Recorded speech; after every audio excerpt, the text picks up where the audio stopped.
now call this meeting to order. It's 8 minutes or 7 minutes after 6. I want to welcome everybody and remind you to silence your mobile devices. At this time, I'd like to ask Mr. Lee Ellis to lead us in the invocation. Okay, let's pray together.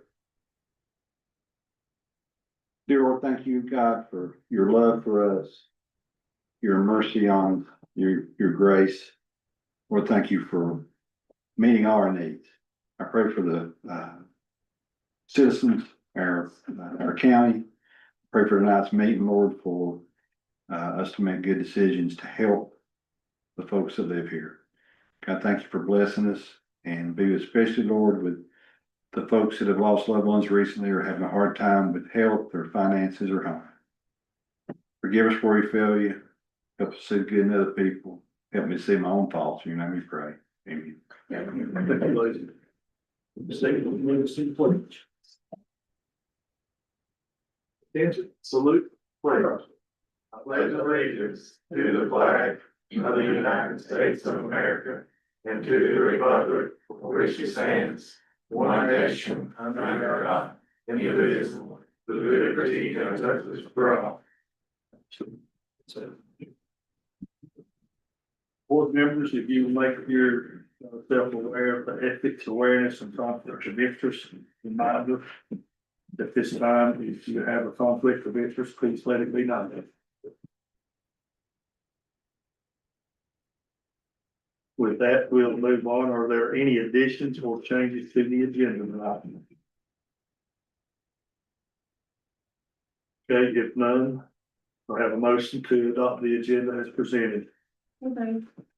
Thank you, Harley. Do I have a second? Thank you, Lee. All in favor? Number 8 is the approval of the minutes from July 7, 2025 regular session minutes. Do I have a motion to approve those? Motion to approve. Thank you, Steve. Do I have a second? Second. Thank you, Lee. All in favor? Motion passes. And at this time, we'll have public comments. I have one here, Tom Andrews, concerning bridges, roads, and debris removal. Come on up, sir. Okay, right here. That'll be wherever you'd like to speak. Thank you, Mr. Chairman, board members. I'll be very brief because I got most of my answers before I even got settled in. Bridges and debris. You pretty much covered it, sir, when you came in. It looks like that this situation, that maybe the board may be as confused as we are with the way FEMA's operating. So I guess my question or my comment is, we've been 10 months into this situation, and we all know the background's the worst thing we've ever seen. But we have a situation over there at Beach Creek. I'm speaking for the 6 permanent residents that live in Beach Creek, and we still have no bridge. We're having to travel over an adjoining property to get to our house, and we actually live very close to the fire department on a normal basis. But with our bridge being out, we got to go another extra mile down the road and come back another mile to get to the same point that we would be if we were able to cross our bridge. So we're operating off the good graces of the neighbor. But it's certainly, not only is it a inconvenience and as far as property values are there, that's not the main story here. The problem is I'm probably the youngest member living in that development. And you can see I'm no spring chicken. And with this increased distance from fire, ambulance, all emergency services, extra for the power, the utilities, everything. That couple of extra miles means a lot. And we just can't seem to get anything out of FEMA. And I gathered by when I came in that, am I already out of time? You're good, you're good. You just keep Okay, going. okay. We do a 3-minute section, but if Uh, the chair lets you go, you're good. We're in desperate need of this bridge because something worse is going to happen if it's not fixed soon. Now, I guess my question to you guys, we keep hammering on you guys, okay?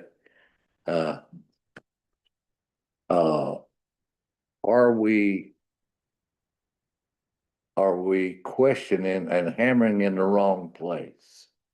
Because the way I understand it now, is state of North Carolina taking over this operation as far as bridges, roads, and debris removal? That's the question. And if that question needs to go to the state, that's where we need to go. We don't need to be here taking up your time. If that authority is in their hands. And I guess the question from me to the board is, can you, as a board, put pressure on FEMA to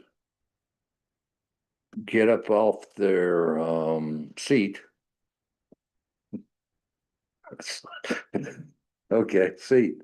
Good word. And put some action behind and quit this stonewalling. We really need some answers.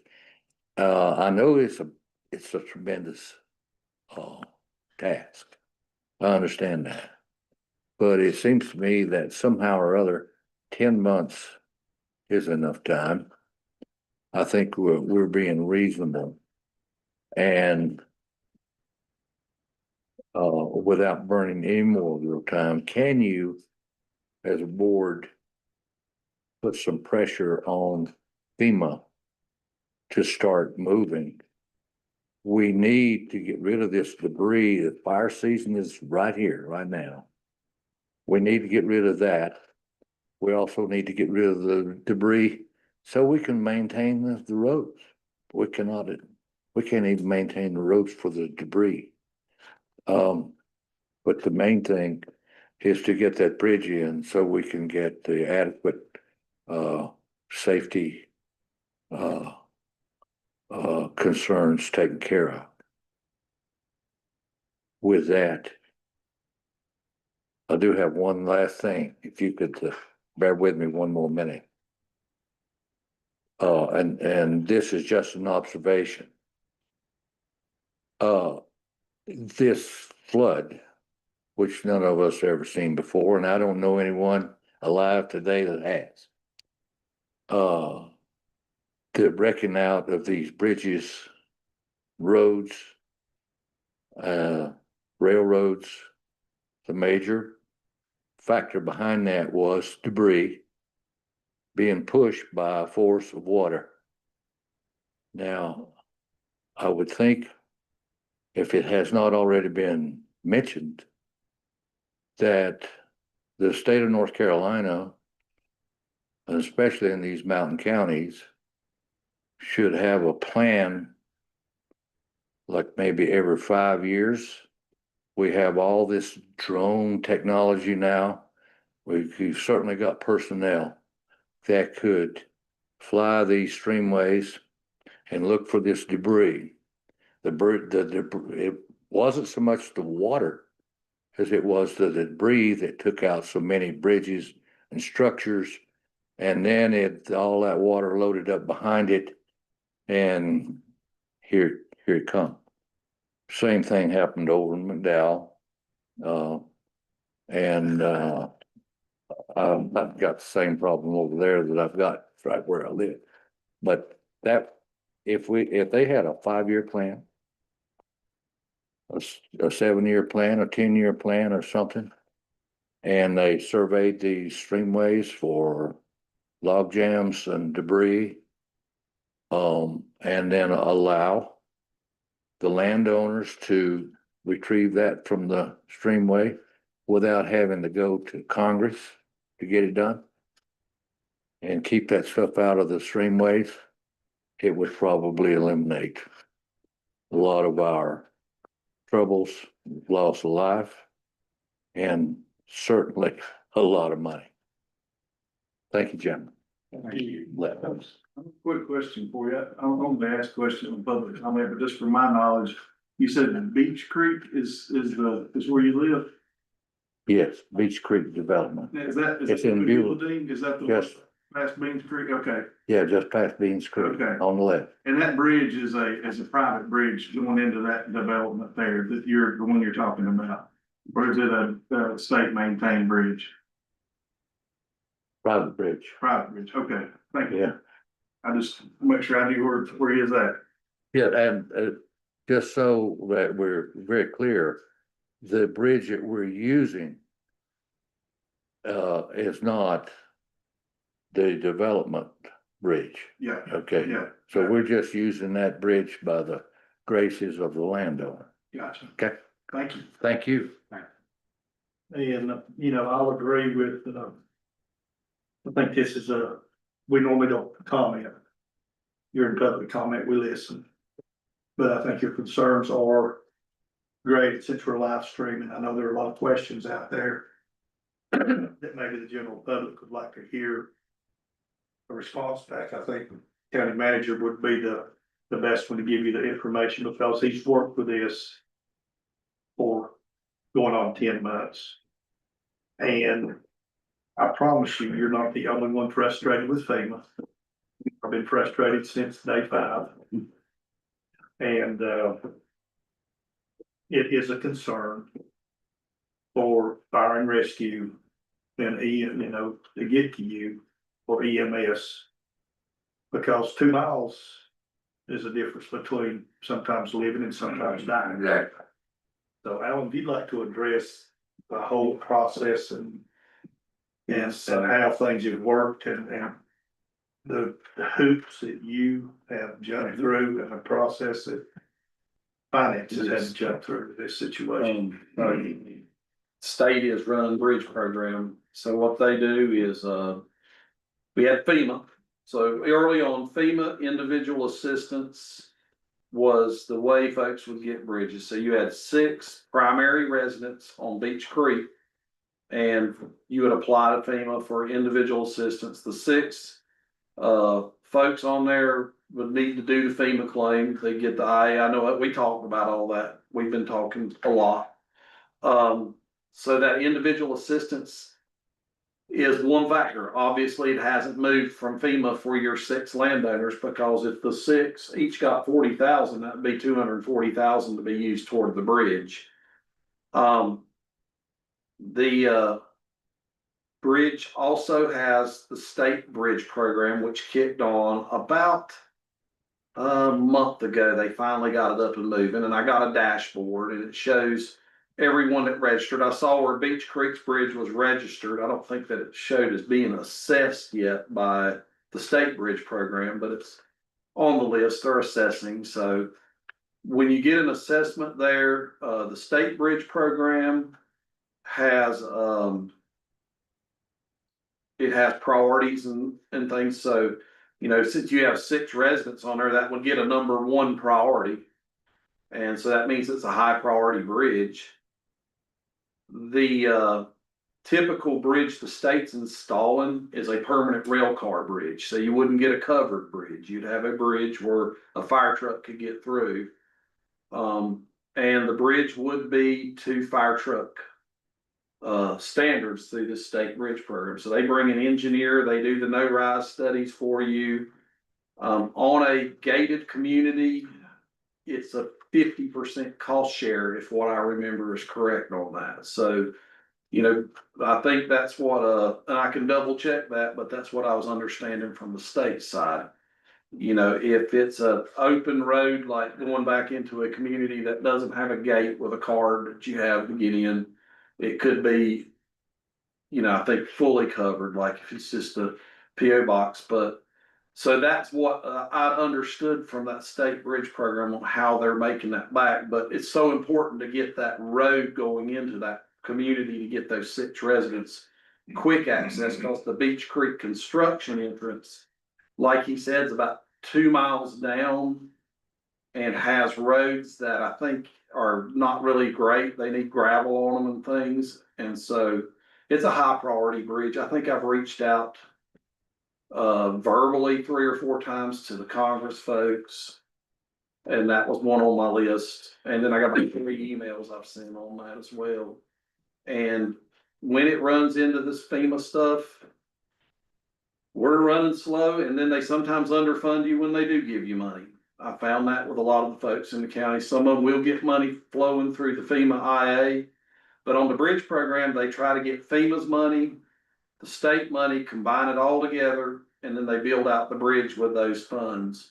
So hopefully, I talked to the state bridge folks yesterday, and they are assessing actively in Mitchell County, trying to get a number of priority bridges. They haven't launched out contracts quite yet for the build in Mitchell County. I think we're looking at probably, they wouldn't give me a kind of a launch date that they'd start building projects, but they said they have a contracts in place that, well, they got to bid some contracts out, and to get contracts in place, we're talking a month and a half to 2 months out. So we're still a little ways out with the state bridge program. But the state bridge program is built to supplement, and it ain't under the same requirements as FEMA. So I think it's a benefit to our citizens. It is getting you a little bit away from FEMA. So the FEMA stuff, I do say keep pressure in FEMA. And I've been doing it. And yes, we all are frustrated with them. The county has several $1 million that's been laid up in FEMA for a while. I'm talking many months. And we're in a tight cash flow because of our FEMA reimbursements ourselves. It is a big bureaucracy, and it does take a lot to leverage it. You know, you can kind of get any one congressman, really don't have it. You need about 5 or 6 congressmen to really leverage it. Your question about leverage and who do we leverage? Always put it on my radar, and I'll say on live stream, manager at mitchellcountync.gov. I'm going to push it forward. I will forward those emails on. If you are talking to the county, you can talk to me about your bridge. I'll let you know as much as can. As much as I know, I have a dashboard that kind of lets you know what bridges have been assessed, what bridges have not. I do encourage you to sign up for the state private road bridge program. Go to mitchellcountync.gov website, Helene Resource. There is a sign up link there on that website. Make sure you do the interest survey so your bridge is getting considered and getting assessed. So putting yourself in for all the programs to get your bridge done is so important, and it's a very good topic to talk about. The final thing he was talking about was cleanup of debris in creeks. So there is a program that does that, and it all depends on how well it's funded. We've had some funds in Mitchell County. Pre-storm, it was the STRAP program, and that is running a USDA soil and water kind of program where they will clean up a mile section of creek here, a mile section there. The problem is on a lot of that stuff is the funds are, you're targeting your high need area, but you're not getting them all. And you have to get right of entry signed by each landowner on that creek. And so it's a cumbersome process because you are respecting property rights. If it was a big stretch owned by 3 owners, you could get it done quicker, but the EWP program, if you see there's debris still in your streams or you have bank erosion, that Mitchell County NC.gov homepage, Helene Resources, click on that, you'll see EWP. Go ahead and sign up for that if you see you have bank erosion and additional trees in that creek. So there are resources out. Now, as a county, we'll link you to those resources, but sometimes they move slow. This EWP's building out funding. So you'll sign up for this and you might not hear nothing for 6 months or a year. But then the funds lay in there and the wheels of government go really slow. That's a unfortunate thing, but it's true. But that money does eventually get our way. It's allocated and appropriated in a lot of these things, or one or the other's not happened. So it is going. There are some things moving, bridge build outs. They seem to think once they get the contractors in place, by fall, you'll start seeing bridge builds occur. Like I said, they're a kind of 40-foot long metal bridge that they can lay in pretty easily. And they are going to be a permanent style bridge is what they're looking at through that state program. So it will get fire truck access and assure that you have a fire access vehicle. That's what the state's concerned most about, is the emergency access. And so they want to make sure it accommodates a fully loaded fire truck coming in to address fire needs in your community and a ambulance to get into your community. So those are some of the basics of it. A lot more. I know I could talk longer, but we wanted to kind of address your public comment for the live stream as well, and a very well done public comment. Thank you, sir. Thank you. Thank you. Thank you, folks. We'll move on to reports and presentations, and Ms. Sheila Blaylock, Mr. Transportation. Welcome, Ms. Sheila. Good evening, y'all.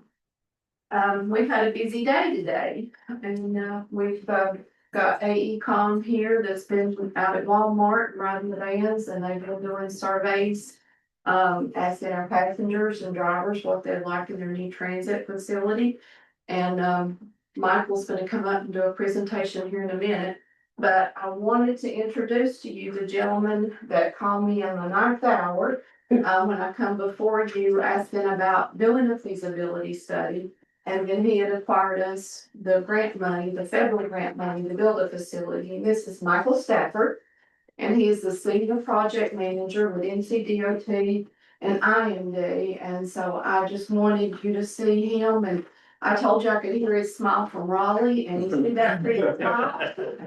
So he is who votes the money. So. I love to help.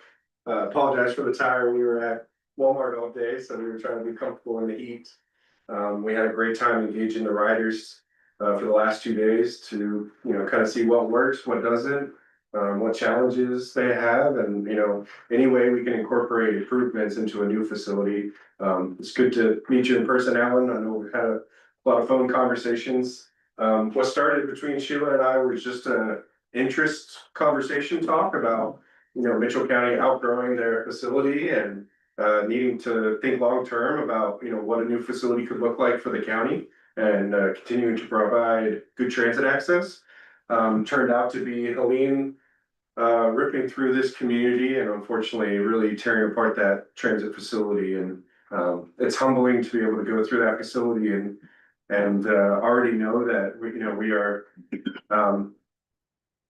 on a path to quickly getting a new facility in place and keeping it moving. And Sheila is an excellent partner, and I thank you guys for the support and being able to approve the match and get this going. It was a unique opportunity with the funds. We fought good and hard internally to get them, and we're really excited to be able to provide this for the county and be able to have a successful project. So it's great to meet you guys in person. And Nathan from AECom here is with our study team, and we have a presentation to kind of catch you up on what we've been doing. Thank you. And just to reiterate, this is a 40-year facility since we're getting federal money. We are dreaming for 40 years. So we are planning what transportation is gonna look like, you know, in 20 years, 30 years, and up to 40 years. So we're dreaming big. And this team is what's helping us to dream. This is Nathan Spencer. He's the senior transportation planner for AECom. And he's had two of his staff, here, the last 2 days, and we've had Javier Riviera. Say that for me. Did I say that right? And Siobhan Nelson, and they have been out at Walmart, as they said, and they've been riding vans and meeting passengers, and we've had a staff meeting down here with like 99% of my staff, so they've been hearing them dream and wish and complain a little bit. But you know, we're making do with what we've got, but we're dreaming big. So, welcome, Nathan. Absolutely. Thank you both. I appreciate coming to be able to speak with y'all. I'm Nathan Spencer. I'm with the engineering team at AECom. I'm a planner. I actually come from the quasi nonprofit, public side. And, I got into the private side because I was tired of continually trying to push projects forward and not seeing them move, and now being on this side, I can really be part of getting things going. So I'm really excited about this because I'm actually helping to get something in place that's gonna help a lot of people. So, let me just talk you through what we're doing in our process, and where we're at. This is just a quick overview on it, nothing very detailed. So our approach to all this is that we have meetings every other week with our partners. So that's Sheila, with David Graham, Michael Stafford, and our team at AECom. We get on a call, we talk about where we're at, what's next, how are we gonna help, what do we need to fill in, how do we move forward on site selection or NEPA requirements, federal FTA, to make sure that the funding's gonna, we're crossing all the Ts and dotting the Is for the funding. We, as Michael said, we spent the last 2 days over at Walmart and doing ride-alongs. Talking with riders, getting their thoughts, spent the evening talking to the drivers, getting their concerns, their needs, really understanding what a facility needs to be for this. This is a very complicated and very busy slide, just to say, basically, this is our entire process. And we're doing this in an accelerated fashion without skipping quality. The way that we can do that is that we're a fairly large firm, so we have the ability to pull people from various different places. So we've got a couple architects out from the Midwest that are helping us do this, that are actually doing a project in Utah right now. So they're coming in and helping us with this process. And we're able to go through and take care of this, but part of the reason why we're coming and speaking to you all now is so that when we get to the end process where we have a recommendation, it's not something where we have to say to you all, hey, we have a recommendation, at some point in the future, it would be great to put it on your agenda. You guys are already rolling with this, you're included, and then we can get to buying the site, moving forward, construction, getting the firms on site. So this is our schedule, as I said, accelerated. We are in July. We're actually a little ahead of schedule right now. I'm trying to keep my team from going too far ahead of their skis. But we're just finished up that outreach. We are working on eliminating sites we just finished eliminating sites that we can eliminate through what we call fatal flaws. Things like they're in the flood zone, or it's just gonna be way too hard to build that site there. So it helps us narrow those down, and now we're in this process where we're looking at the needs and figuring out the requirements so that we can conceptually figure out what the space needs and what it would look like, and that better fits into the space that we're going. So basically, if you're building a house, you're figuring out how you want to live, and then you figure out what the best plot of land that you'd like to put that up. So we started with 10 candidate sites throughout the county. We, through a fatal flaw process, we were able to eliminate all but 4 of them. The first 3 were because they were just too, the slope was way too steep. Site 7 was just, the floodplain was too dangerous. Again, we're talking 40 years, so we want to make sure that this is through whatever future we have.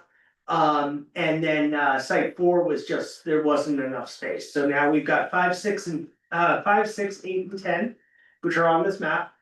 And we are going through and looking at the needs right now and figuring out what works best. These are not what the space will look like. These are just examples. But what we're looking at is various different areas that that are needed. So again, this is a facility for the bus drivers, but it might end up being a bus stop in the future. We might have a space for reasons why, you know, there would be events or trainings, or, you know, it's a county facility. Maybe the county needs that space for trainings as well. So looking at all of those features within that, we have a few different conceptual renderings and examples that we've done. Again, we're a fairly large company, so we've done these before, so we like to be able to look at the different examples and say, okay, what can we do to help? Lastly, this is part of what we did with the drivers just now, actually in the room down the hall, is go through basically how they use the space. So it's important enough to figure out the best site for, say, what can work in terms of size. But now we gotta figure out, all right, we need space not only for moving the buses, the vans in and out, but they're parking their personal vehicles, and staff for dispatch, and folks who come in to apply for disability access. We need a place to wash the vans, to do inspections, repairs, stuff like that. That's all part of this. And then within the facility itself, we need locker rooms. We need to make sure that there's space for Sheila somewhere, you know, not just keeping her in the corner, but actually giving her space to be able to meet with people. Dispatch have their own space, so she's not talking over them, and really making it so it's a workable space, but also, again, something that can grow. Because 40 years from now, we might have 3 lines, 4 lines. So how do we make sure that it's growth? So that is my presentation. It's an overview on what we're doing. We're very early in the stage. We'll have more information for you as we move forward. But we wanted to make sure that you all were included in this process. If you have any questions, I'm happy to answer them if I can. If I can't, I will speak to our experts, and I'll send them to Alan to make sure that you get your answers. What was some of the feedback that you heard from the riders in the couple days that you rode? The riders, so that they wanted, and in full disclosure, I was actually not part of the team out there. So from what I've heard from them, what they were looking for was space that they could come and rest. That if they needed, if it was a bus stop, that they'd have shelter over it that's heated or cooled, that there was lighting and stuff like that. I'm sorry? Restrooms. There you go. Want to mention the surveys as well, and I think that. Oh, yes, absolutely. Thank you so much. That has my next question. Yeah, no, big one. We have a survey and we'll, get that out to you all and. It's on our website, Mitchell County website. And there is a link on the website. There's a form survey. What we're looking for from folks is their thoughts on the sites that are there, ranking them and their thoughts on facility needs. Sheila, that was my next question. Is there, it's only gonna be displayed online, or if there's gonna be paper copies that can be distributed to the areas that utilize it? All of the above, there's paper surveys, there's access online, there's a QR code. Perfect. Okay. And David Bidix has got it all on there, and they talked about it on the radio today. Perfect. So we're trying to get the word out. And ask, our passengers where they would like for us to be and what they would like to see in a transit facility, especially if it's a bus stop. I saw in your timetable March of 2026. Is that Yes. when you're gonna bring the final product to this board and say, here's what we recommend, we found a site, we've got the design. Now it's time to vote. So we're looking at March of 2026. Yes, Good. yeah, and we're moving very fast on that. We wanna beat that time if we can. But that's very positive. Thank you. All right, thank you. Thank you. John. Very good news. Very positive. Thank you, guys. That was good to meet you. Yes, sir. It's good. Long drive home, but it's great to meet you guys. Thank you very much. Okay, all right, we'll move on to board reports. I'll start to my left, Mr. Blades.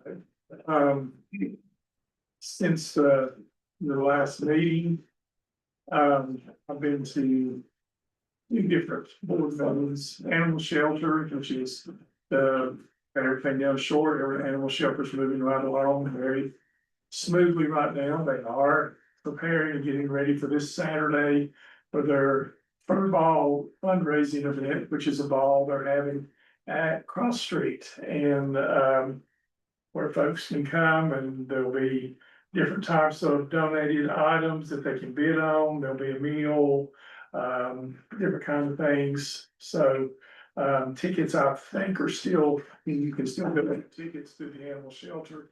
At this time, I don't think they've cut them off just yet, but that will be this Saturday, the 23rd or 26th, excuse me. And then this past week, I did attend EOC meeting on July 16, and that runs in with my 911 communication board meeting as well. So the both run together, so I go to both.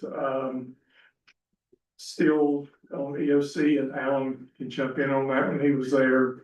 Still lots of updates, as we just heard in public comments, on debris cleaning. And Tammy promised us she would look into getting some more answers from FEMA. I don't know if you've heard anything from her or not. She's got us some basic stuff, but still not moving FEMA. Yeah, they're just, and she was very genuine at the meeting on the 16th and trying to help get things moving, we hope. Then in the 911 communication board meeting, which follows just directly behind it. The big issue on that one was with law enforcement, how busy they are right now with they're just sheriff's department, the town people, folks. They've been really covered up with lots of calls over the past little bit. They're handling them in order as much as quickly as they can. Also talked about EMS gave us a small report Wade did at the 911 meeting. And things are still working good with EMS right now. So basically, those were the two things I've been to since past board meeting.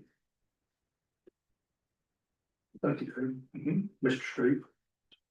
The only one board I've had a meeting with is the Main Street Board in Spruce Pine. We met on the third of the month. The biggest thing was the 4th of July parade coming up that they had. The new town manager is really big about Independence Day, and we're able to put together a parade and some activities, but he really wants to push going into next year, having a really big 4th of July celebration out there in Spruce Pine. So I think everybody was on board with that. The Health Vendor Festival is coming up. The date on that, Labor Day weekend, that's right. Open live music and a lot of different things going on downtown, so always good. They did talk about, we did the third Thursday of the month. That's a Spruce Pine downtown live music performance that they have down there. So they had William Ritter down there.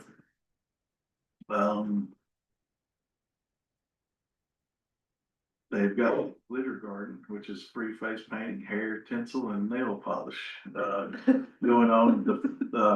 They're doing that twice a month right now through the summer, so the 14th and the 28th.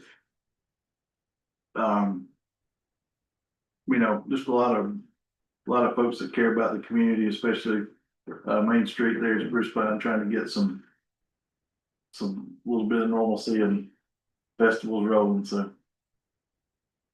that's got the biggest things that were coming out of that meeting. Thanks, Steve. Mr. Lee.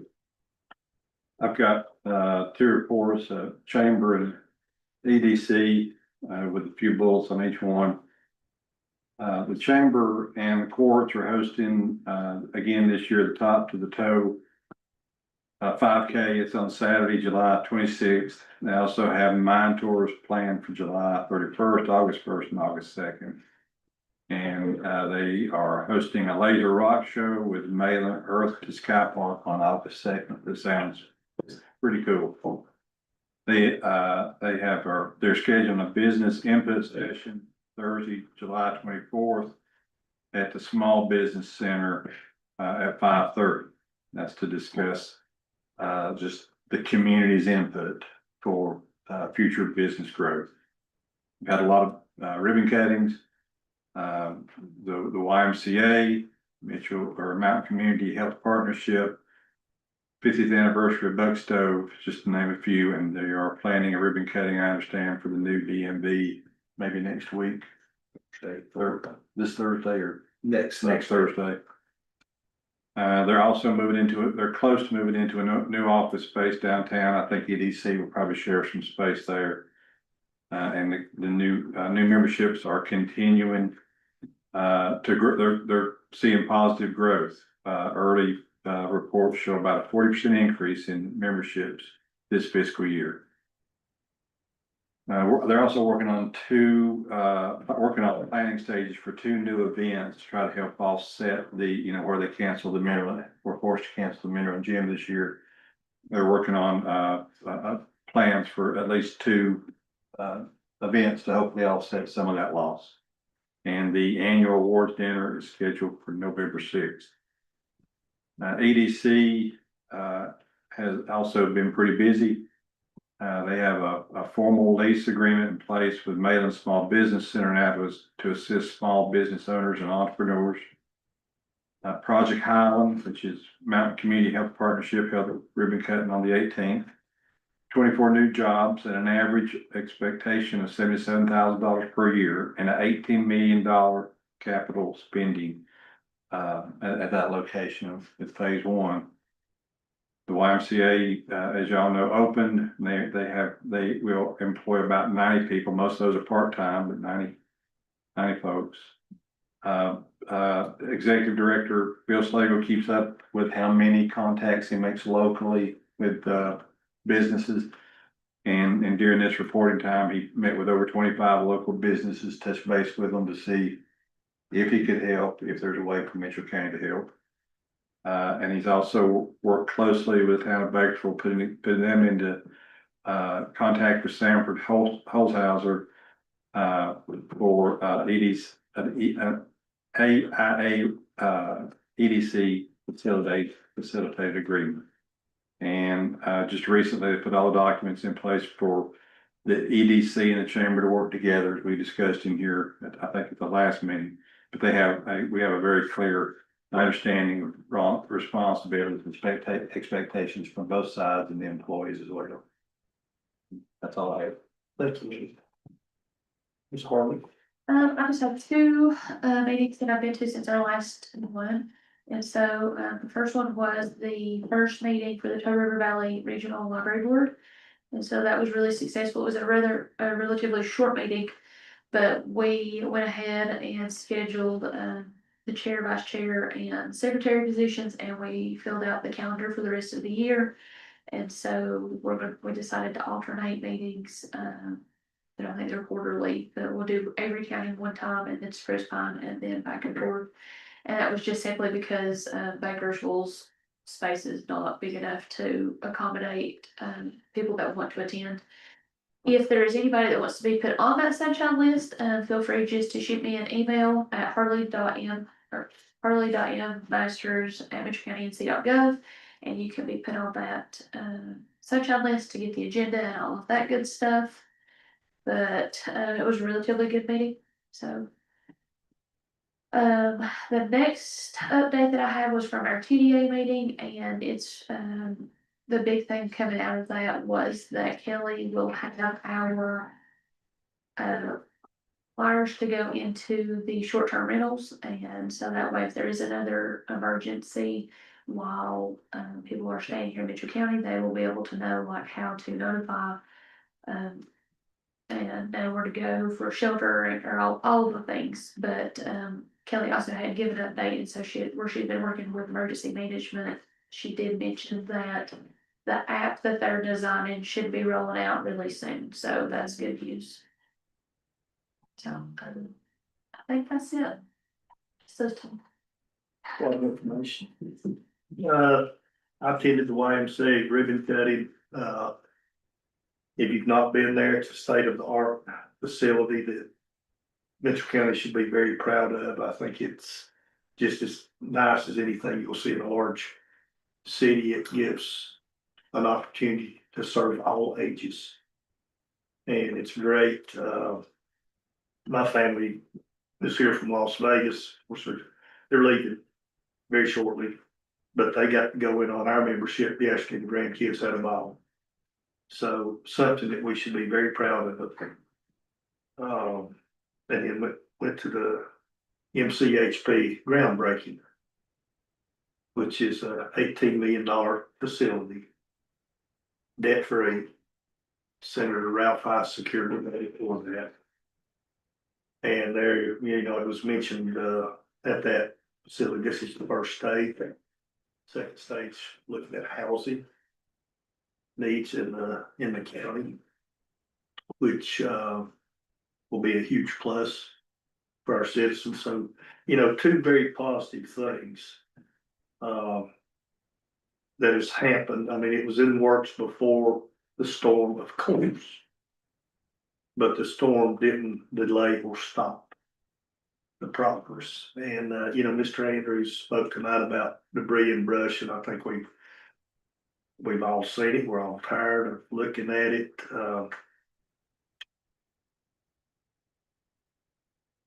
I think the damage that happened 9.5 months ago, going on 10 months, was devastating. And, I just want to say, I think we've come a long way. As a community. Your towns are working hard to get things cleaned up. I think 70 to 80% of the businesses on Lower Street that were affected will be open and up and running by September. Some of them a lot sooner than that. So it's been a lot of work by individuals to make this happen.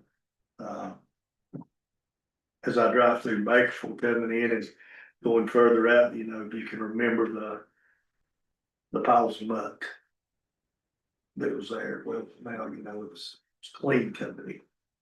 So, got a ways to go, but we've come a long way.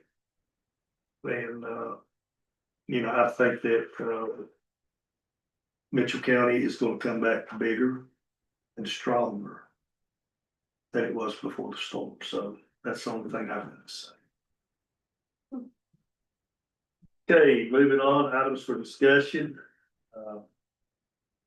Amending of the regular scheduled meeting. I think Alan had talked briefly about that to you guys. I was out sick. I'm glad I didn't come because I'd got everybody here sick.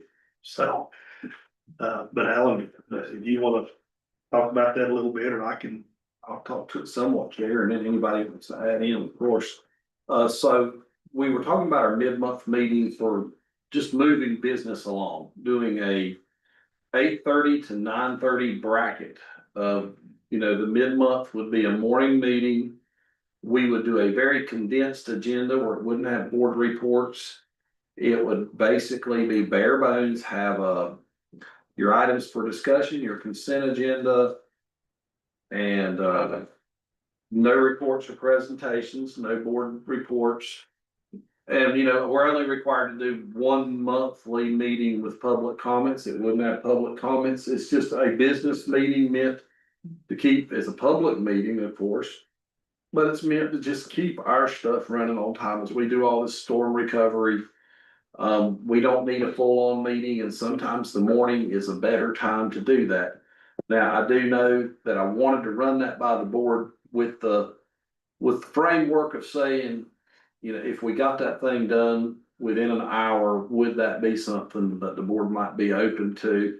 I know a lot of y'all are working and there's issues, so at the end of the day, we're at the disposal of the board and what works best, but we did see that morning meetings had some good potential, so we wanted to run that by y'all.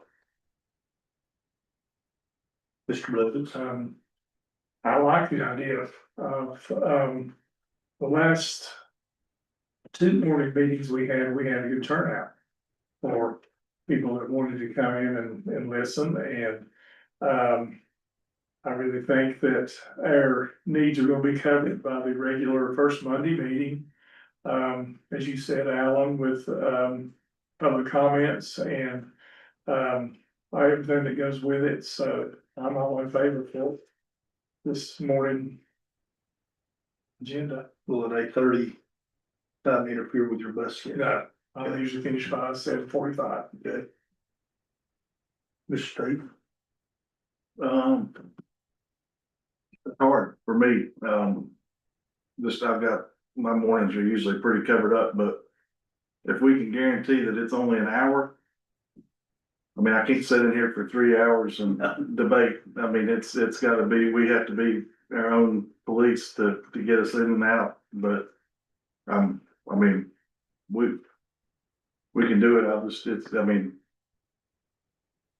My other job pays me a lot more, so I can promise you I'll do it first, but if I have to, I mean, but I will do my best to always, be at it. Mr. Ellis. Would that be I'm assuming that'd be the third Tuesday. Yes. I'll do my best to make it work. I like Steve's comment about us policing ourselves and keeping it to an hour if at all possible. I'm in favor of it. I think it opens up the opportunity for people that work third shifts that normally couldn't.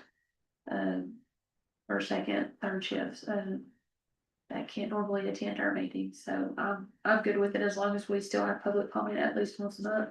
And board reports, I'm okay with that. Yeah, I think if we stick to the main agenda and, you know, the fact. Because, you know, our board reports 20-30 minutes usually. I think we can do that once a month. We're only required to have public comment once a month, and we do that at the first meeting. I know everybody in here's got commitments, they have jobs, everybody's on timetable. And you know, it may be one of those things that Steve can't be here. He's had a situation at work, or Jeff can't be here. or leaves out of town with a customer. But I do think the last two we had early in the morning, I think we were all very fresh. We did have good attendance, but it's whatever this board wants to do. I mean, we can leave everything just like it is. And we have really tried this year to not have 2 meetings a month, you know, to try to give us a break from the second meeting, but with everything that's gone on in the last 9 months, I just don't think it's going away. we've not had an opportunity to, you know, our wishes didn't come true. For our walk, so we've had to meet pretty well on a consistent basis. So, I mean, it's whatever you guys wanna do. Is eight out of the question? I'm good with 8. 8 would be a little harder for me. But I can make it happen.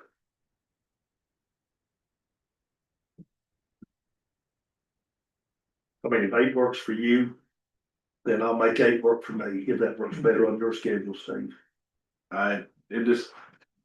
It definitely would work better, but if it doesn't work, 8:30, we'll work with 8:30. I mean, That's a damn agreeable board item, say that. We're just trying to accommodate one another. I will do. Try not to have any fist fights. Yeah, I was real punchy. Eight would be great for me, I can do 8. but now I know No, I you're can- driving and Jeff, it's a little harder for Jeff. I just leave my guys a work order Monday afternoon, talk to them, say your work order's here, I'll be in. I'll see you about 9:15. What about you? 8 o'clock, fine with me. It's I fine. can do that. Have the children, at risk, you're driving. No, well, I- You've got 5 I'm days. schedules. Okay. Yeah, we'll do it. From the time they. So 8 o'clock is good for the second meeting of the month, which will be the third Tuesday. I'll make a motion for that. So do I have a motion? I'll to make take that. that? Bill, do I have a second? Second. Thank you, Lee, all in favor? Okay, Board, I'm assuming board won't be at that meeting. I didn't. I'm the early advisor and I'm available to be there as needed, so that's not a problem for me to get there. You sure? Yes, sir, that's fine. Agenda-based decisions. My family would probably appreciate the morning, you know, it might be that, so I can do that. Thank you. Absolutely. Say too, might be someone, the agenda's real light, we could maybe get you off a few mornings. Yes, sir. The only consideration I would probably run into is court's always front loaded for the week. So if something spills over from Monday, there might be a conflict there. But otherwise, that should not pose a problem for me. And if it doesn't work, we can always change it back in the future. Yeah. Becomes a problem. yeah, I mean. Everybody just seemed to like the early morning meeting. Yeah, don't get me wrong, I liked it, real good, It had smacks in there, I mean, I'm telling you what, but it's really good, go in, early morning. Okay, inspections. Wavered, and I think this was tabled at the July 17th meeting. And, that dealt with waiving inspections fees for folks that had been damaged by the storm, correct, Alan? That's correct, yeah. Let's talk about that. Yes, I was bringing my computer back up to show the hard data, but so we waived from the time Helene hit, you know, there was a lot of storm damage that was, you know, we understand folks were in a bad way and the county commission board chose to, give a waiver on inspection fees under a certain amount of money. And that was basically covering residential projects, you know, on a commercial industrial project. Those fees remained, but on those folks impacted with their house and their living areas hit by the storm, we had a waiver in place, and let me bring up some numbers for you of what that cost was to do the waivers, because that's what you all were asking for. And Jeff's got them, so I don't have to bring them up. Was these numbers for the past 10 months? So we did the entire time frame of the 10 months that the waivers were in. So that came to $40,956.99 of revenue that we deferred, we did not take due to the storm, so that was a loss to our revenue. All, the question is on that, you know, as we move towards recovery, at what point do we go back to regular? So that is a question brought before the board. I think one of the proposals was to run it through the 1 year anniversary of the storm. And then we're back to normal. I know that's when a lot of these are, though you're in a 5 year recovery, I know, I get it, but as far as quantifying storm damage versus regular depreciation on a house or construction projects that were pre-planned, it gets really hard to discern the further you get from the storm as to what storm damage was. So, you know, having definite criteria, if you go beyond September, would be something that you would need. You'd have to show an insurance statement, things that were showing the storm impacted it directly.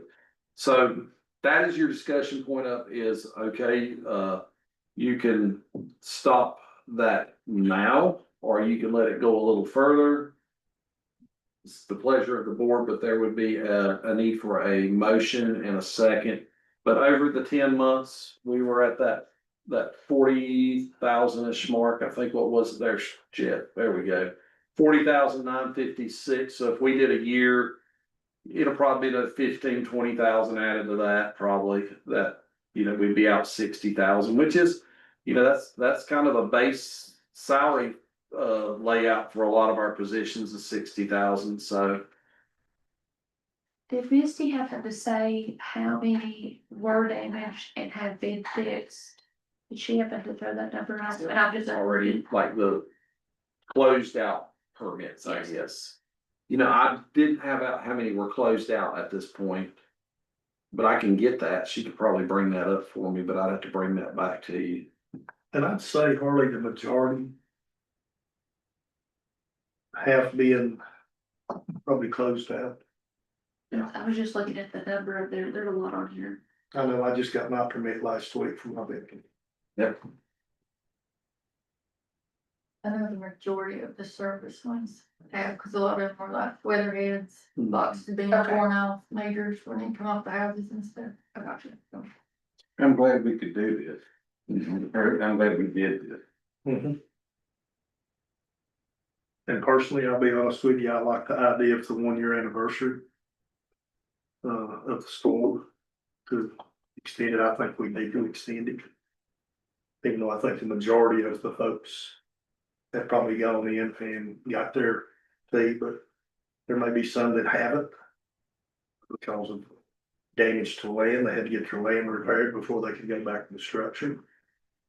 So, and you know, here again, the devastation, our people have been through enough, and I think us as county government can, I'm sorry, maybe can need a little bit of that money. You know, I know that it's very tough, right? But I think we need to do this for our citizens, guys. That's just me. Any other comments? Okay, I'll entertain a motion to move inspection waivers till the 1 year anniversary of the storm, which will be what, September 27th, 2025. Yeah. So do I have a motion to do that? I'll make that motion. Do we have a second? Second. Thank you, Harlan. All in favor? The next thing we have up is appointment of a jury commissioner, and I think the gentleman that has been recommended by the clerk at Superior Court is Mr. Greg Henline, and he would serve a 2 year term for 2025 through 2027. So do I have a motion to appoint Mr. Greg Henline his appointment to the jury commission? Or can you speak just a little bit on like what that is or what they do or just, so we haven't updated? Yes, ma'am. This relates to anytime the court system summons jurors to serve for jury duty, both on the grand jury and on what are called petite juries, which are your juries, well, but for either civil or criminal cases. So in order to qualify for jury service, they will pull from a list of folks who have either gotten a driver's license with a Mitchell County address, or they will be registered to vote in Mitchell County.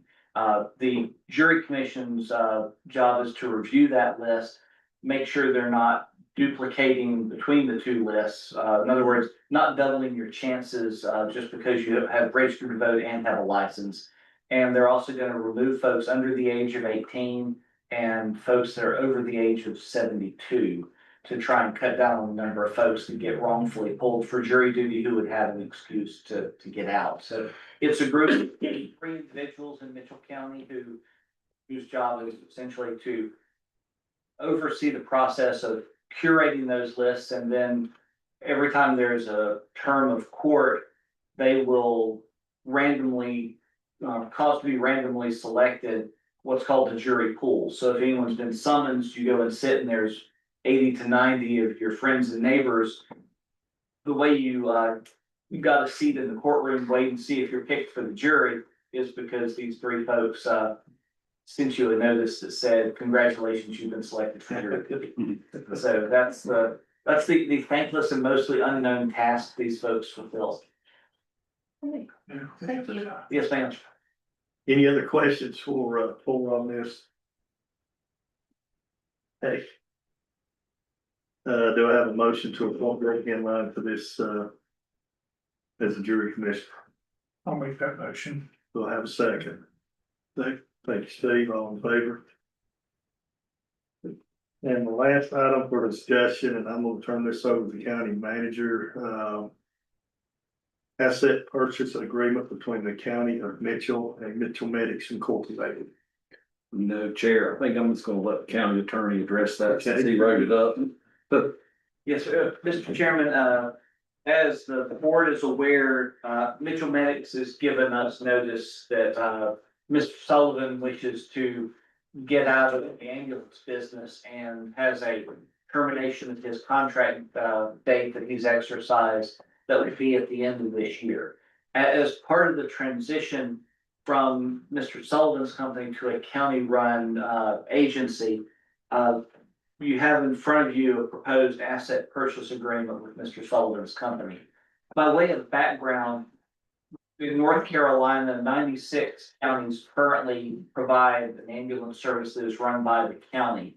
There are 4 counties that have a private service, all of which are Mr. Sullivan's corporate entities. So it's my understanding he is retiring from all 4 or as close to it as he can.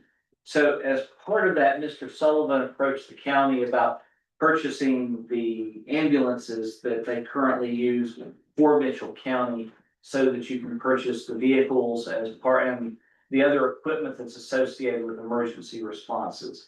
So the proposed asset purchase agreement would be for the 4 2021 4-wheel drive ambulances, as well as the Suburban and the Ford van that they use. This would also include all of the equipment. The total purchase price for this would be a $500,000 purchase price for those items. Everything is to be delivered to the county in substantially similar condition as it presently exists at the time to be chosen by the county for the transition from a private company to a county-run agency. So that once you have your staffing in place, this will ideally be a seamless process that the consumer and user of ambulance services will not know the difference as we proceed through this. Mr. Sullivan does have the right in here to have the overall assets of that you're acquiring appraised, with the understanding that Mr. Sullivan's approach will be he's going to ask us for a donation letter for the difference in the value of those. So, for example, we are buying this at $500,000. If everything appraises at the price of $600,000, we will then give him an acknowledgement letter that he has donated $100,000 worth of goods to Mitchell County. As a governmental entity, we function like a nonprofit in that if someone donates to a nonprofit, you can take a deduction on your income taxes. Mr. Sullivan's looking for that same or similar treatment related to what he donates above the actual purchase price. This is a purchase of the ambulances and then also the materials related to this process. It's not a purchase of the entire company or the employees. There'll be a separate process by which the county will need to retain an ambulance director and also do interviews for who wishes to work as a county employee providing emergency medical services. I'm sure that the county would encourage all existing personnel to apply so that we can consider what this transition will look like and also make it smooth for the citizens. So what you have in front of you is a good bit of legalese as to what the obligations of Mr. Sullivan will be to continue to conduct business prior to our transition date. And then also you have a bill of sale from Mr. Sullivan that would be the sale of the ambulances and vehicles to you so that we can then get everything transferred over for hopefully a seamless process. And I'm happy to answer any questions that you might have. It's a rather lengthy document, but I'm happy to go over it in as much or as little detail as you'd like. Anybody have any questions concerning this? I do want, the Ford van, is that the one that says Mitchell Medics, but it's red, is, okay. That's another question, I just wasn't sure what that vehicle was. Anybody else? Or I'd like to say thank you for all your work on this and getting this agreement put together and ready for this moment. Thank you, sir. Okay, do we have a motion to for the purchase agreement between the county of Mitchell and Mitchell Medics? I'll make that motion. Thank you, Dale. Do we have a second? Second. Thank you, Steve. All in favor? All right, guys, we are now in the EMS service. Consent agenda. I'll need a motion for the consent agenda. Move to approve. Thank you, Steve. Thank you, Lee. All in favor? And Ms. Mavis. Finance officer's report. Give us some good news, Mavis. I'm sorry to say, you're probably not gonna like this. I'm actually prepared tonight, so beware.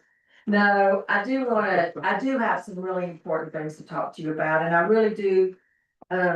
Alan said he graciously would give me a couple of his minutes that he usually takes to bring you all up to date. First of all, I want to say, if you've not stopped in my office and spoke to our new employee, Mr. Pittman, please do stop by and encourage him.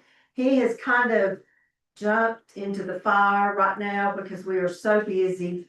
It's audit time. We have a lot of changes going on, and he is working so very hard, and he doesn't look up from the time he comes in until the time he leaves. So if you're by, speak, give him some encouragement. It's a hard job, guys, and if you don't realize it, come spend the day with us. You will, you'll see how quickly. The one thing he did comment was the days go so fast here, a lot different than at school. He said he doesn't look up all day. So he's doing really good, and just want to mention to encourage and say thank you as you go by my office sometimes, because they are working hard. Okay, I've got about 3 main topics I want to give you an overview of and let you know what's going on, and I'll be glad. Stop me at any time if you have a particular question. You know, right now we are in the budget season. We are closing out 24-25 budget. That has been a tough budget because we doubled from what we started with last July to where we are now. That budget doubled. Some other things have gone into that budget that's making the audit this year a little more challenging. Number one, it did double. We've got a lot of federal, state grant money that has to be audited. Our auditor started working a couple months ago. She's already spent about 3 full days at, DSS, getting all of their audit done. That's a very difficult one for her. And we'll be here next week, a day on site here. She's already been here once, she'll be coming back. This is a tough year because of the increase in funding and the different types of funding, but also it's what we call our auditor's peer audit year. In other words, this is the year that she gets audited. And so because of that, instead of, say, for example, pulling 2 months of payroll, she might be pulling 4 months of payrolls. Instead of asking for 2 months of bank statements, I've sent her all 12 months of bank statements. So this is the year that she has to do more auditing, and because she's gonna be audited. So it's a little bit tougher, and of course, the volume of work. We've got all the FEMA invoices and payments that we've gotten, plus all the grant work we've done. All of that has to get audited individually, just like a singular audit. On top of that, of course, you know, we have to do the TDA audit as well. So we're really busy. And we're in full swing with audit. The next thing I want to talk about a little bit, let's switch from last year and let's look at this year. We've started the 25-26 budget. Unfortunately, we passed a budget for general fund of about $28 million. That's great, but unfortunately, nobody just, the little fairy doesn't come by and drop $28 million into the bank account. As some of you know, some of you are new, but some of you have been here for a while, we don't get revenue in the summer. Our revenue comes, 80% of our revenue comes from November to January. So when we start a new budget year, that's what we call cash flow. We have to live off of our fund balance, our savings. And we live on that money pretty much from the time that new budget starts till we start getting money in about November. Tax bills this year will not go out till some point in August. Some years we get those out as early as July. But because of the storm, all the adjustments they've had to make to some property values, some different things, those are not going to be ready to go out till August. So that's going to delay the revenue a little bit more this year than normal. Sometimes they go out in July and we actually start seeing people who like to pay their bill. As soon as it comes in, we start seeing some revenue in August. Because of this, our cash flow is critical right now. We have got to be very mindful of where that is. So this is not the first time that we've been in this situation, and it's not the first time that I've sent out an email to all the department heads. And I just want to read a little bit of it in case you hear this from any of the department heads. I've explained that we're in a new budget year, and normally with a new budget, we're able to use cash flow funds or savings the first quarter of the new budget year until property taxes start to come in. This year, we have used most of our savings to fund Hurricane Helene expenses, and we are now waiting on reimbursements from FEMA. So please do everything possible not to spend money next year. If it's a necessity or an emergency, please let me know and I'll see if funds are available. We need all available funds to pay operational costs and payroll for the next few months. No matter what your budget says, we do not have the money for those expenditures at this moment. This includes open positions. If you can wait a few months, it would be best. If not, please get with Alan and myself before posting or hiring positions. And this is because sometimes when someone leaves, yes, that budget or that position's in your budget. But if you can delay that 3 months or 6 months, if you can make do without that position, for example, in my office, I may do from February till June. Sometimes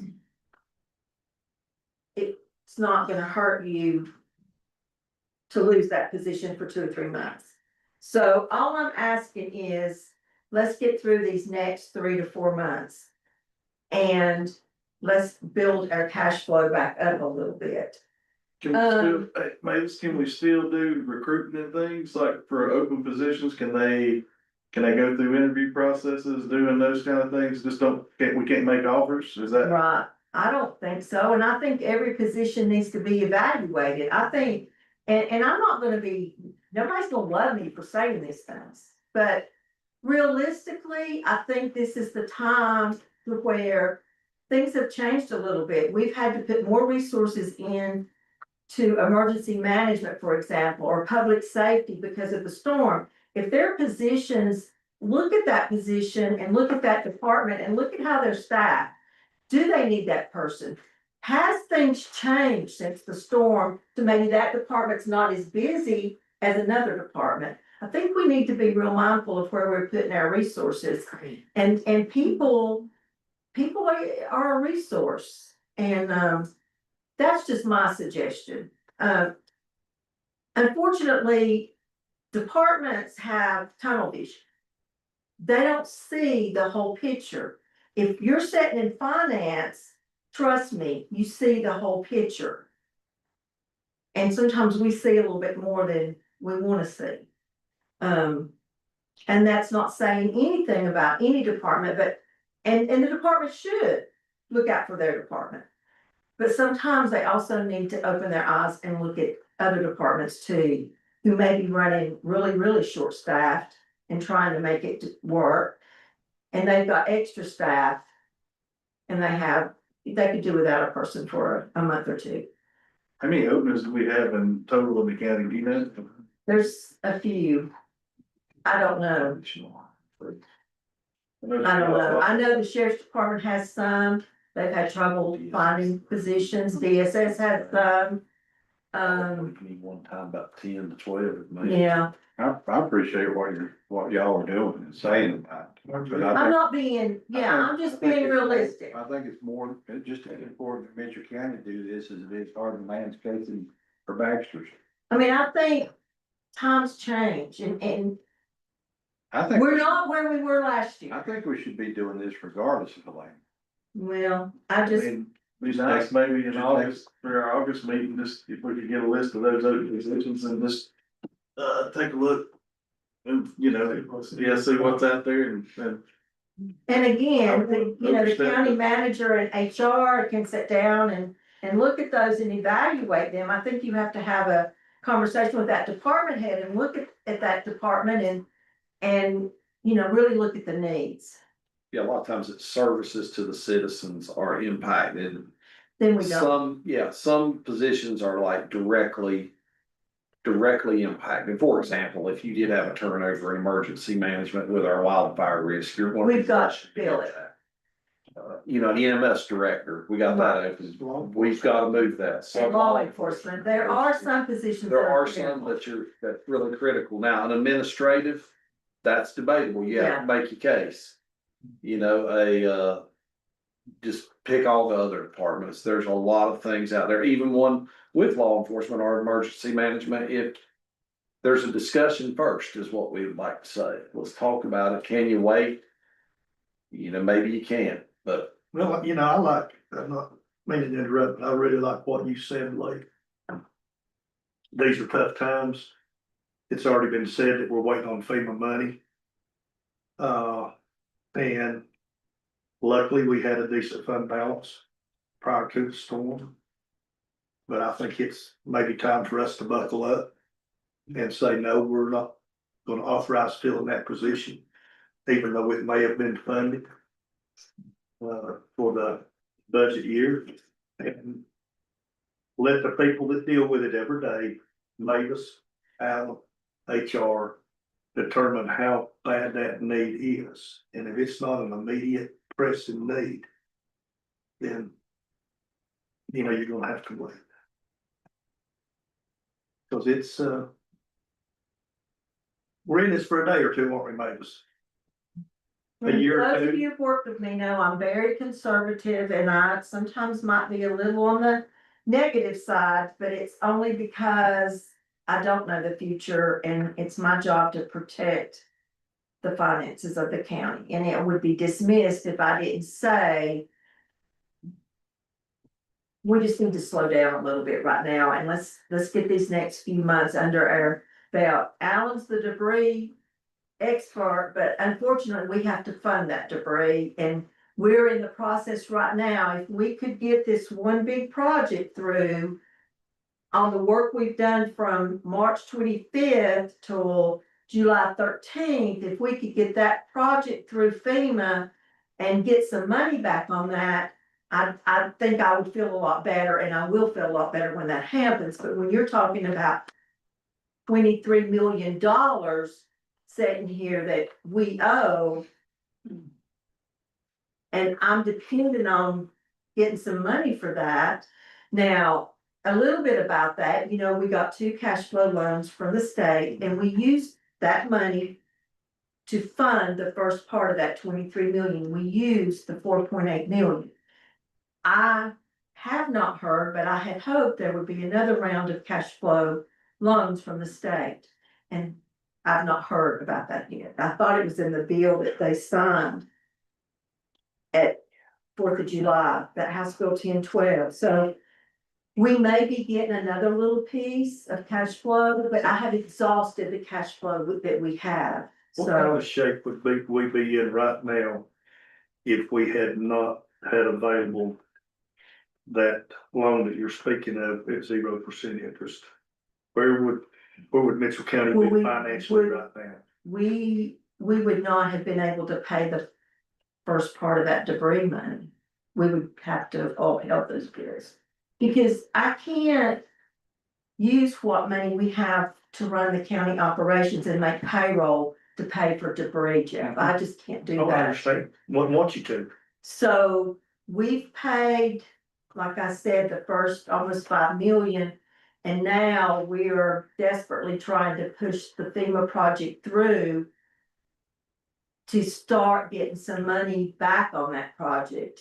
If I could submit those 5 million that I've paid and have proof of payment, that's what you have to do. You have to pay first and get reimbursement. Well, then if I can get that 5 million back, then I could turn around and pay the next 5 million. You see how that works? They're not going to give it to me until I have proof of payment. But we've had to put the entire project in for approval. So it's a process. And so I'm just saying, I want to slow down a little bit and let's get over the debris hurdle. The others are minor compared to the debris hurdle. 3 months. Well, we hope it'll be 3 months. Yeah. Yes. Right, we're trying. Finished of debris removal or That, getting payment.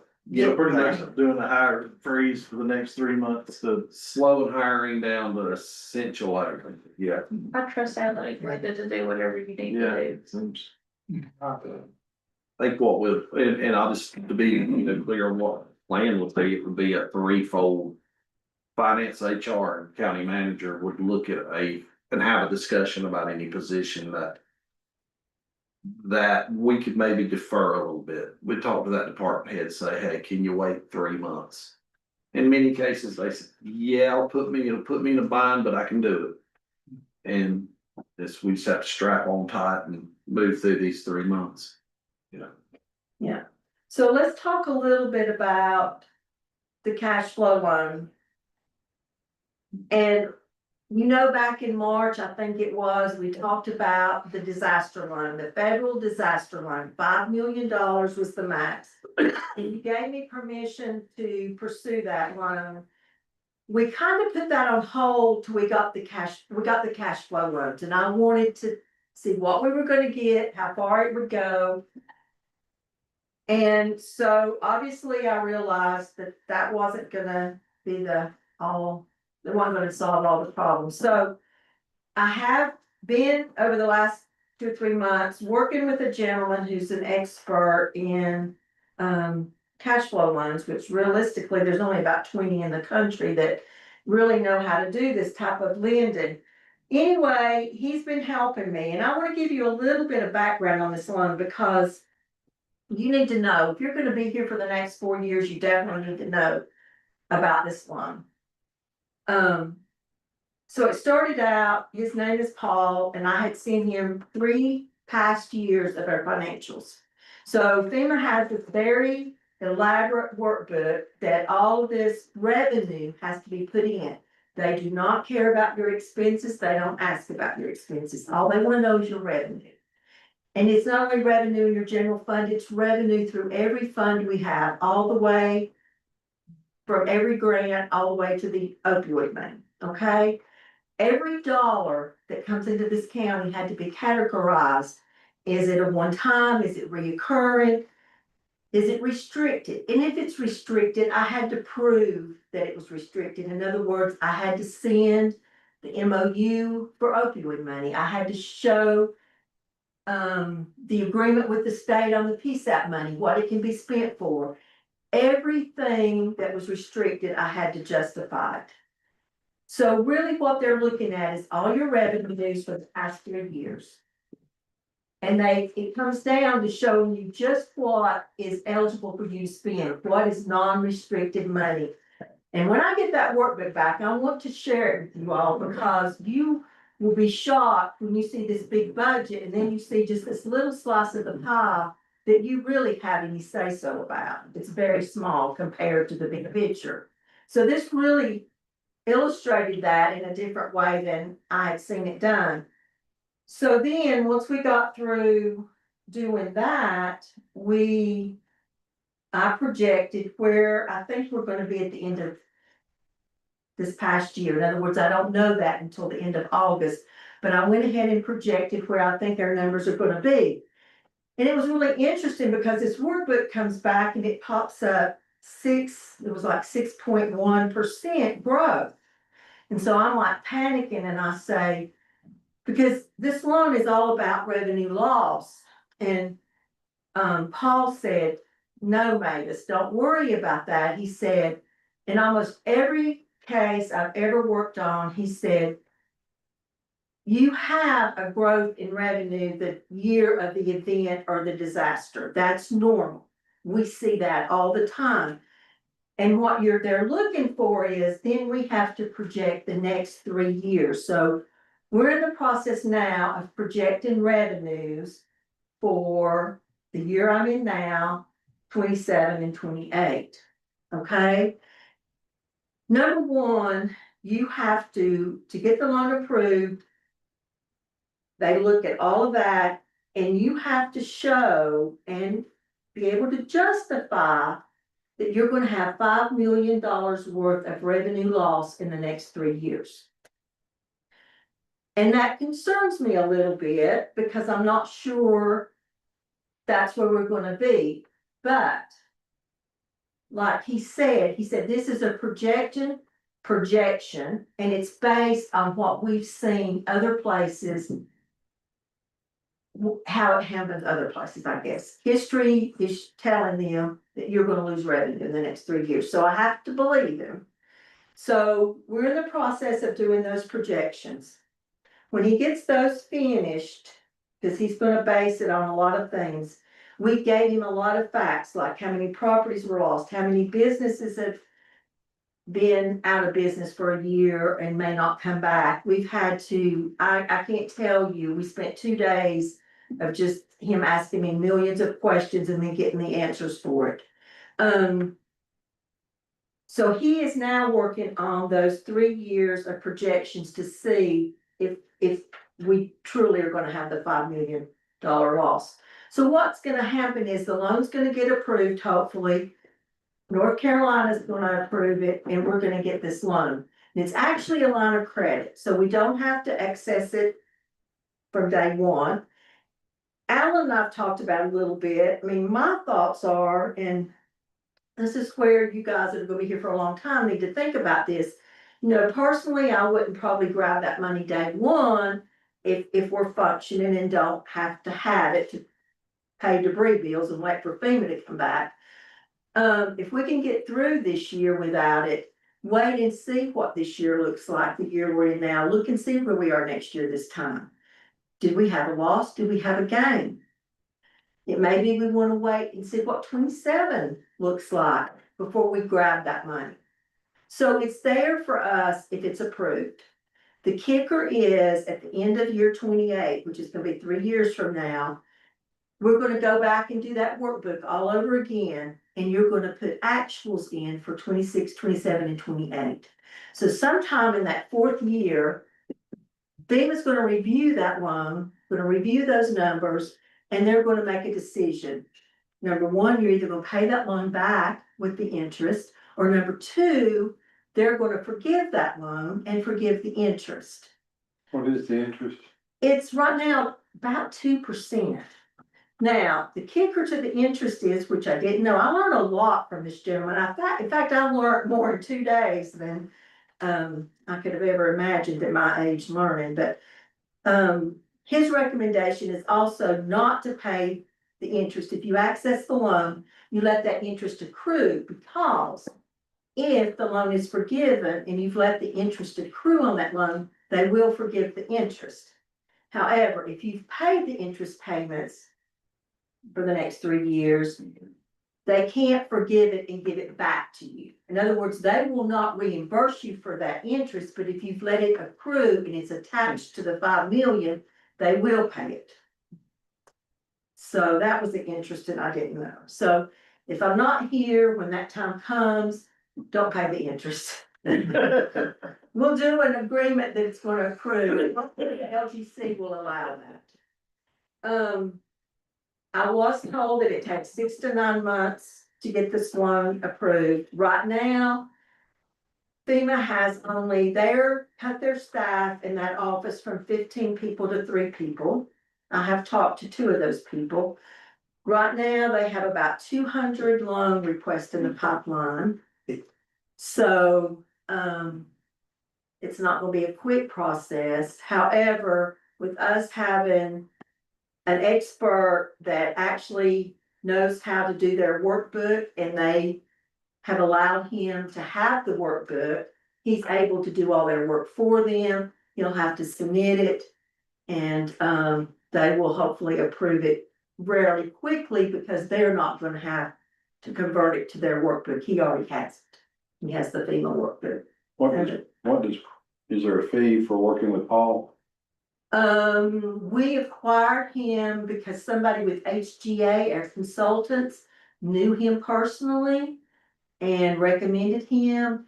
And whatever he charges, HGA will cover that, so it will be in our consultant bill, which we will hopefully get reimbursed from FEMA for.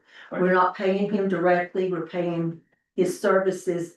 They pulled him in because they knew him and knew I needed someone to help me.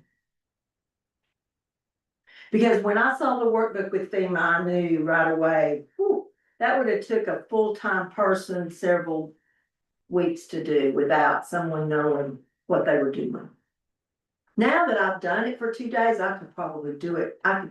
4 years from now, you can call me and I can probably do that workbook, but Consult. I can charge a consultant fee. So that's kind of where we are. I do think we need that loan in our back pocket. So if we need to access it, we can. I am concerned. I was telling Alan earlier today, in my 25 years, I've learned one thing about Mitchell County. We are not the norm. Back in the early 2000s, the Department of Revenue used to put out a projection, and they still do. I don't really read it much anymore. But every year about budget time, they would put out their projections for the coming year. We think sales tax is going to increase 4% this year. We think this, we think that. They, even down to franchise fees, they would project, like, you do your budget, this is what you need to project as growth. Mitchell County never fell in those lines. If the North Carolina said sales tax is going to raise 5%, we would be lucky if Mitchell County raised 2%. We've never been the norm. During COVID, when COVID started, we got all these emails, oh, expect double-digit declines in your revenues. We had double-digit increases in our revenues. So there's one thing I've learned, we're not the norm. We're the last to go into a recession. We're the last to come out of a recession. It's just the way it works here. So my concern is, I know he says that in like 90-some% of the loans he's worked with, they're forgiven and that you do have loss. We may be the anomaly, we may not. We may not have losses. And if we don't need to access the loan. There's no penalty if you don't, so. It's just a security blanket, kind of. Mhm. So I'll let you know how it works out. Then we got your vote if we want to spend off of it. Huh? I told them, I said, we'll get their vote. If we decide to spend off of it, we'll make sure they know. Oh, yeah, if we get the loan, I'll let you know. I'm sure we're gonna have to sign plenty of papers, right? Attorney Ford, we're gonna have to sign a lot of paperwork. Sign blood. Sign our souls away, and we may want to draw down from the loan and have it there. I don't know. We don't know yet. Well, I think it's like right now, we're in a time, I think we need to be cautious and pull back a little bit and, hold off on some things, and same thing with the loan. When we get there, we may be in a different situation. We may be desperately needing it and need to take it, and we may not be. So did I really ruin your night? No, No, I think you thank you. shot it straight. Well, Something we need to hear, something the public needs to hear. I think we all knew this was coming. and don't get me wrong, we are not in financial trouble. We are not in financial trouble. I'm just saying we need to be cautious because we have a lot of bills that are gonna have to be paid before we can get we need some reimbursement. It's gonna be a juggling act. We're gonna need to pay some, get some money back, pay some more and get some money back. See, Brenda, I understand that totally because being a very small business owner Mm-hmm. and I bill once a month for all the maintenance work. So you got 56 clients that you bill once a month. I understand what it's like paying out for 4 straight weeks before the invoices go out and add another 2 weeks before I get my money back. So it takes me 6 months or 6 weeks to get my money back. And I'm a small pill, you know. Well, that's the same thing with their department. So I understand totally. Like the reimbursements that DSS gets, see, everything they do this month, they send a report in next month. And then the next month we get money back from state and federal government. So it's the same thing with us. It's the same thing with Sheila with transportation. We have to pay and then we're waiting 6 or 8 weeks to get the money back. And that's another thing that I've asked them to do for departments that do reimbursement billing. If they can get those in as soon as possible, then that means the sooner I get that money back. And, Alan's working on another project right now for me where we're back in that hole that we was in last year this time, where we're not getting reimbursements from DSS and transportation. Is it Medicaid? Yeah, Medicaid reimbursements. Okay, we've not got money since like February. So we're back in that same hole of trying to figure that, and Alan's working on that one for me, but this is where every dollar counts. And we have to really be careful and try to monitor that. Thank you, Max. I'll let you, Good report. Thank you. thanks. Mr. Chairman, it does look like there's additional funds from a bill that was signed June 27th of this year. Now, what that translates to Mitchell County, I'm not sure, but Was that the 51.5 million? yes, ma'am, it looks like it. Yeah, there's a number of different allocations of loans, not only for counties, but for universities and private colleges and No. other. We have not heard about it. I mean, I've called, I've not gotten any. They've not released those funds yet. The last 2 times we got those, they were pretty Johnny on the spot, like they were immediately. We signed, I think the last one we signed like on a Tuesday and I had the money by Friday. So I'm not sure what's going on with this one. I can't say. I can't either. County manager. Just follow that, I'll be more brief. We done made a deal before the meeting that, Mavis said, well, I've got the long talk tonight. And I said, yes, ma'am. I'll talk quickly about EPDR, private property debris removal. I talked about bridges a little bit. So, you know, a lot of folks have been calling and asking, and Alan, I signed up for private property debris removal 3 months ago. And nothing's moving, it's a mess. And my reply is, yes, it's a mess, and I'm sorry. So what's happened with private property debris removal to make it so long and so delayed? So early on, our team submitted 100 packets of PPDR. That's where when you go out and you do a complete packet, we have a team go out, assess the property, take pictures, do the right of entry paperwork, deeds to be looked at and make sure it's the right property and a packet's complete. So, we sent 100 of them to FEMA, and FEMA sat on them for about 2 months. And we never got any feedback till last week. So then last week, the state was able, when they took it over, to get feedback on the packets.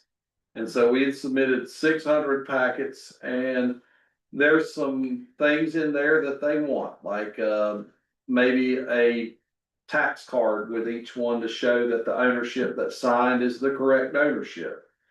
There might be a picture that needs to show the four corners or some boundaries of the property. There might be a drawing that needs to show a septic tank. So, you know, we asked 2 months ago for this critique, and they finally give us this critique, and now we're redoing 600 packets. And I say we've turned that over to the state, but the packets we completed through HGA, our disaster management service, is working on getting the tweaks on it. A lot of it's just administrative work, but they're working on a toll-free call line number. I got a meeting tomorrow with the state SMART program for debris.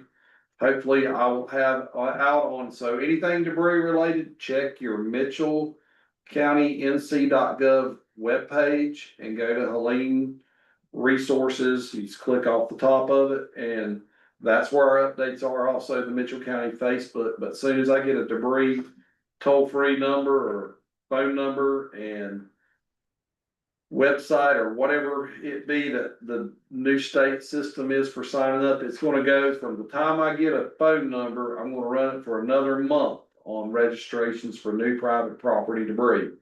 So if anybody, you know, hasn't signed up, they need to sign up. Those who have signed up, you might be getting reached out to. If, for example, maybe you signed up for your parents, but it's their deed, you might have someone coming in there have to redo some of that paperwork. So, private property debris, that means debris on your property in your improved area, threatening your critical infrastructure. So Mitchell County, about everything's a threat if it's a brush pile in your yard for our high wildfire risk. So, that's what we're talking about, vegetative construction debris in your improved area around your house and your driveway. It also, if there are leaner trees that threaten falling on your house or infrastructure in your yard, they can address those as well. So just wanted to tell you, number one, private property debris removal will eventually roll out. When, I'm not gonna bet the farm on it, but it's in the works. So it's coming. I don't want folks to get discouraged. We are moving things on that. We're trying to get the applications processed. The state's trying to move it forward, and keep an eye on that website. And that's all I'll say tonight. I know we've covered a little earlier addressing the public comments as well.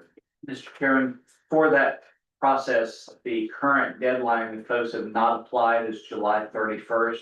FEMA has extended that several times in the past, but if someone's not applied to get on the list, that deadline is July 31st. Thank you for that information. Yes, sir.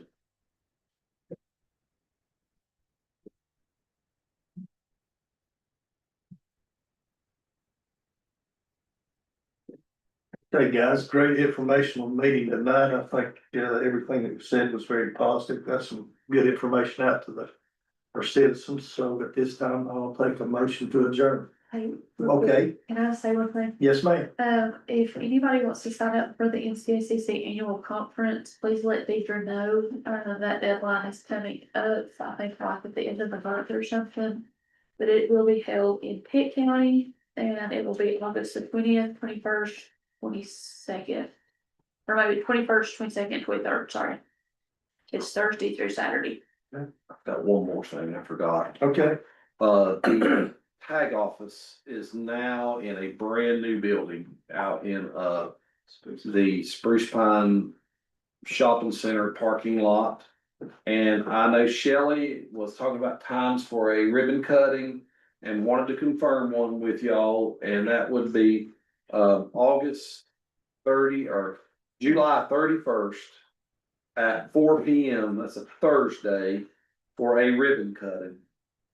And we want to get that out to the public, get that out to this board, and if that could work at all possible, I think that's what she would prefer to do, because the chamber also is available for the ribbon and the scissors to cut it. So we would have some extra things on hand. Alan, just for the public, that they're already open in the new location. Right. So the new So- location is open to the public. This would be just for the ribbon cutting. 8 to 5. 8 to 5, yes. Good. So, yep, you can go out there right now if you've got tag business. Yeah, brand new facility, very nice. It is. Anybody else? Motion to adjourn. So moved. Thank you for a second. Meeting adjourned.